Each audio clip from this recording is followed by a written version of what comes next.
Hello and welcome back to the Dancing with My Mother YouTube channel.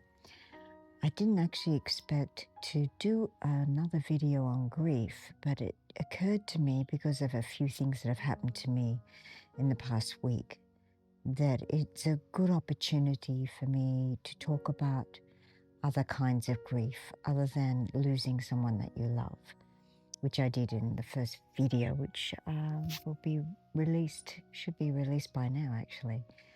So I am a former professional ballet dancer, and I think that was the first time that I suffered grief surrounding losing my identity, who I was as a person, who I consider myself as.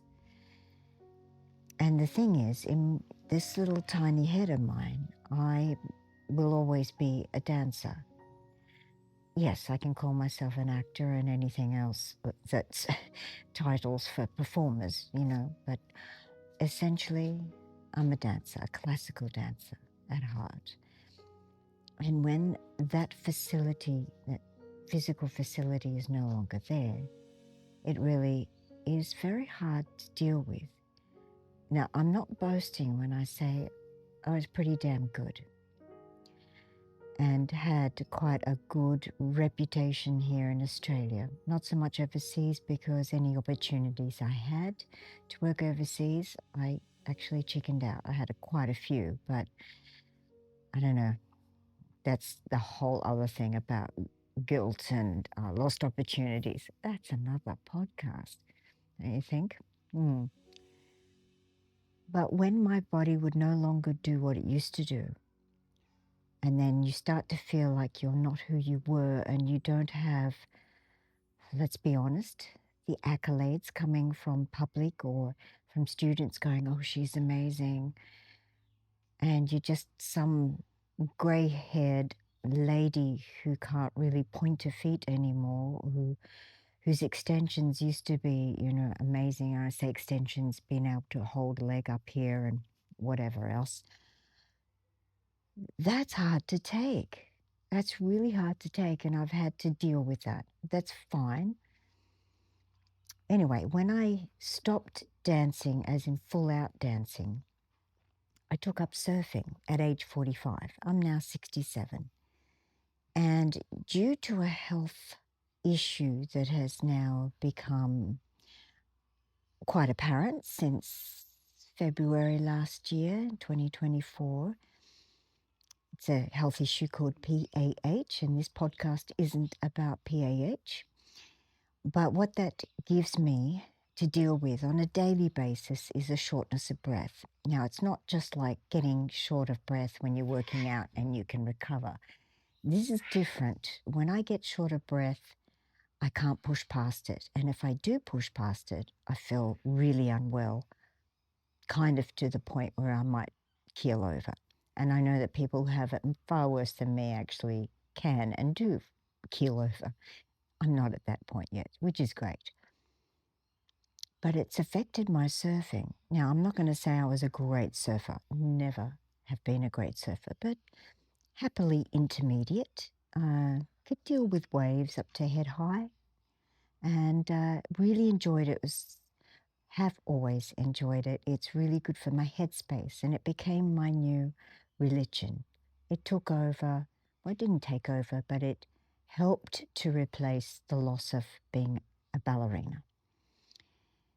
Now with this stupid thing called PAH, I've found that it's really affected my confidence, and I'm losing my identity again. So when I paddle out, if I paddle out, because a lot of the time I stand there on the shore and I look at the break and I go, it's closing out. Oh, no, if I get in that person's way, they're going to get really mad and they won't understand that I can't move because I'm completely out of breath. Or that wave is actually going to tip me over probably. And if I get held down, I could get held down by the second wave, which has happened twice. And I'm not kidding when I say I have nearly drowned twice because of this. There's no time out there to explain this mystery illness, which is actually very rare. So I have to be very careful for my own sake and also for other people so that I'm not in their way and being a burden. So my surfing has become something else. It's become a matter of survival. And if I'm lucky and I have a fun session, it's a real head clearer for me. It's my form of meditation. But lately, I'm losing my confidence more and more because of the near misses that I've had, I guess. That hasn't helped. But, also just I paddle out there and I've got to sit on my board for 5 minutes to be able to have the strength to paddle again. Muscular wise, I'm good. Physically, I'm good. I can still paddle. It's just the breathing. It's so annoying. So I'm losing my identity again, and just going back to my former little talk before about losing Joey, I felt and I still feel that I lost my identity as a mother of two sons. Because, when people say to me, oh, you've got children? How many children do you have? Have is present.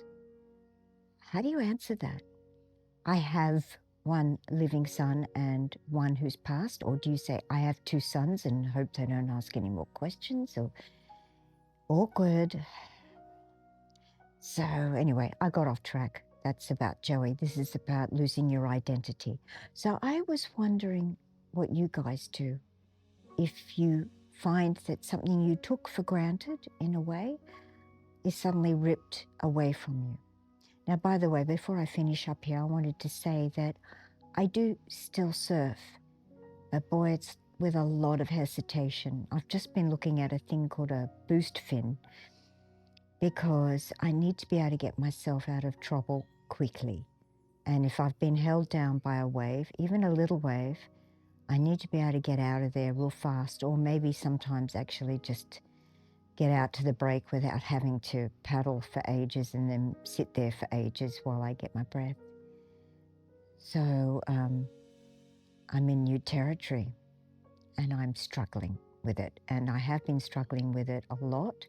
But this past week, because one of my near drowning incidents was last week, and then I had a really terrible surf this week where my whole body cramped up, and that's also apparently could be due to the circulation issue I have with shortness of breath. I'm just going, wow. So I wanted to talk about it, and I'd like to open a dialogue with you. All right, that's it. If you could subscribe and like and all of that wonderful stuff, that would be really nice. And if you don't want to, that's fine too. I'm not going anywhere, not for now anyway. This is keeping me sane doing this YouTube channel. Thank you for the opportunity. All right, have a great day and breathe.